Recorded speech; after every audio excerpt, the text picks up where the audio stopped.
ఇంటికొచ్చిన వాడికి ఇంత మధుర పదార్థం పెట్టి తాను తినడం ఈ జాతి సంప్రదాయం. ఏదైనా సంతోషం కలిగితే 10 మందిని పిలిచి అన్నం పెట్టడం, పలహారం పెట్టడం ఈ జాతి సంప్రదాయం.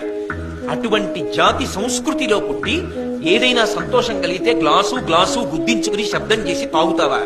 అదే ఈ జాతి సంప్రదాయం.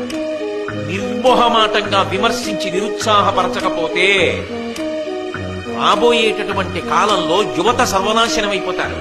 దానికి బాధ్యులు కాకుండా ఉండాలి అంటే ఈ విషయంలో మొహమాట పడవలసిన అవసరం లేకుండా తల్లిదండ్రులు, సమాజంలో పెద్దలు విదురుడి యొక్క మార్గంలో ప్రయాణం చేసి విదురుడు చెప్పిన విషయాన్ని నిర్మోహమాటంగా చెప్పవలసి లేని నాడు జాతి భ్రష్టమైపోతుంది. ఈ దేశానికి మూలస్తంభం యువత.